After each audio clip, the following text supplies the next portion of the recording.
తాజా అంశాన్ని చూస్తున్నాం. ఇండిగో సంక్షోభం ఇప్పటికీ కొలిక్కి రావడం లేదు. ఇవాళ హైదరాబాద్కు రావాల్సిన 14 ఇండిగో విమాన సర్వీసులు రద్దు కాగా హైదరాబాద్ నుంచి వెళ్లాల్సిన 44 విమానాలు రద్దయ్యాయి. ఇదే అంశానికి సంబంధించి మరింత సమాచారం మా ప్రతినిధి శ్రీకాంత్ ఫోన్ లైన్ ద్వారా అందిస్తారు.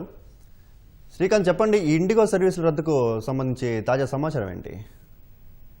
శంషాబాద్ అంతర్జాతీయ విమానాశ్రయం నుంచి అక్కడికి రావాల్సిన విమానాలతో పాటు అక్కడి నుంచి వెళ్లాల్సిన ఇండిగో విమానాల రద్దు కొనసాగుతూనే ఉంది. ఈ రోజు కూడా శంషాబాద్ అంతర్జాతీయ విమానాశ్రయానికి ఇప్పటి వరకు 14 విమానాలు రద్దు కాగా ఇక్కడి నుంచి వెళ్లాల్సిన 44 విమానాలు కూడా రద్దు చేశారు. అంటే ఇంకా ఈ సంఖ్య పెరుగుతుంటే ఉంటుంది. ఇప్పుడు ఉన్న షెడ్యూల్ ప్రకారం అయితే ఇన్ని విమానాలు రద్దయ్యాయి. ఇంకా మధ్యాహ్నం కానీ సాయంత్రం కానీ వెళ్లాల్సిన షెడ్యూల్ ప్రకారం వెళ్లాల్సిన విమానాలు చాలా కూడా ఉంటాయి. ఇండిగో విమానాలు అవన్నీ కూడా రద్దు చేస్తున్నట్టు కూడా క్రమంగా శంషాబాద్ అంతర్జాతీయ విమానాశ్రయానికి సంబంధించిన ప్రతినిధులు కూడా ప్రకటన ద్వారా కూడా చెప్తుంటారు. అయితే ప్రస్తుతానికైతే ఇన్ని విమానాలు అంటే దాదాపు 58 దాకా విమానాలు ఇక్కడ నుంచి రావాల్సినాయి, ఇక్కడ నుంచి ఇక్కడికి రావాల్సినాయి, ఇక్కడ నుంచి వెళ్లాల్సినాయి. ఆ విమానాలు దాదాపు 58 వరకు కూడా రద్దయ్యాయి. ప్రయాణికుల కష్టాలు అయితే కొనసాగుతూనే ఉన్నాయి. అయితే ఇంకా చాలా మంది లగేజ్ కూడా అంటే కేవలం ప్రయాణాలు కాకుండా కొంతమంది లగేజ్ సంబంధించి కూడా ఇంకా లగేజ్ సకాలంలో అందరూ కూడా చాలా మంది కూడా ఇబ్బందులు పడుతున్నారు. అయితే ప్రత్యామ్నాయ చర్యలు చేపట్టామని చెప్తున్నప్పటికీ కూడా అది తాత్కాలికమనే, అది ప్రయాణికులకైతే ఇంకా సాంత్వన చేకూర్చడం లేదు. చాలా మంది ప్రయాణికులు ఇబ్బందులు ఎదుర్కొంటూనే ఉంటున్నారు. అత్యవసర పరిస్థితి ఉన్న వాళ్ళు మాత్రం ప్రత్యామ్నాయ మార్గాల ద్వారా రైల్లో వెళ్లడం, లేదంటే ఇంకా తొందరగా వెళ్లాలనుకున్న సందర్భంలో అత్యధిక ధర చెల్లించైనా సరే వేరే ఎయిర్లైన్స్ సంబంధించిన విమానాల టికెట్లు బుక్ చేసుకుని వెళ్లాల్సిన పరిస్థితి ఏర్పడింది.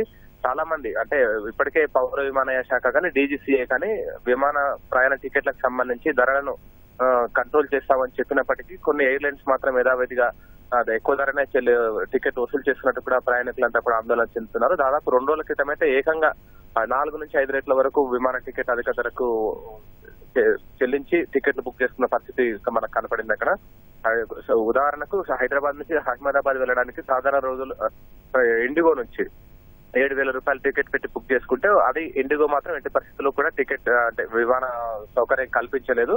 దీంతో విధిలేని పరిస్థితుల్లో వేరే ఎయిర్లైన్స్ ద్వారా టికెట్ బుక్ చేసుకుందామనే ప్రయాణికులు ప్రయత్నిస్తే దాదాపు 40,000 నుంచి 50,000 వరకు చూపించిందని చెప్పి కూడా ఆందోళన వ్యక్తం చేశారు. ఇవన్నీ కూడా సామాజిక మాధ్యమాల ద్వారా విపరీతంగా ట్రోల్ కావడంతో పాటు DGCAతో పాటు పౌర విమానయాన శాఖ దృష్టికి విమాన ప్రయాణికులు తీసుకెళ్లడంతో స్పందించి టికెట్లను నియంత్రిస్తున్నట్టు మేరకు చర్యలు తీసుకుంటారని చెప్పినప్పటికీ ఇంకా కొన్ని ఎయిర్లైన్స్ మాత్రం అత్యవసర పరిస్థితుల్లో టికెట్ బుక్ చేసుకుంటే మాత్రం యథావిధిగా అధిక ధరనే వసూలు చేస్తున్నట్టు కూడా ప్రయాణికులు ఆందోళన వ్యక్తం చేస్తున్నారు. ప్రస్తుతం అయితే శంషాబాద్ విమానాశ్రయం నుంచి ఇప్పటి వరకు దాదాపు 58 విమానాలు కూడా రద్దయ్యాయి. ఇక్కడికి రావాల్సినాయి, ఇక్కడి నుంచి వెళ్లాల్సినాయి. ఇంకా ఈ సంఖ్య పెరిగే అవకాశం ఉంది. విమాన ప్రయాణికులు మాత్రం కొంతమంది రీషెడ్యూల్ చేస్తారనే ఆశతో కొన్ని సందర్భాల్లో ఇండిగో రద్దు చేసినప్పటికీ కూడా మళ్ళీ రీషెడ్యూల్ చేస్తామని చెప్తుంది. అలా ఏమన్నా తమ ప్రయాణం యథావిధిగా అవకాశం ఉంటుందేమనే ఉద్దేశంతో శంషాబాద్ విమానాశ్రయం చేరుకొని అక్కడ ఇండిగో ప్రతినిధులను సంప్రదిస్తున్నారు. రీషెడ్యూల్ సమయానికి సంబంధించి చెప్తున్నప్పటికీ అవి కూడా సకాలంలో వెళ్ళడం లేదు. దీనివల్ల ప్రయాణికుల ఇబ్బంది అయితే 2-3 రోజుల క్రితంతో పోలిస్తే కొంత తగ్గినప్పటికీ ఇండిగో విమాన ప్రయాణికుల కష్టాలు అయితే కొనసాగుతూనే ఉన్నాయి. రైట్, ధన్యవాదాలు శ్రీకాంత్.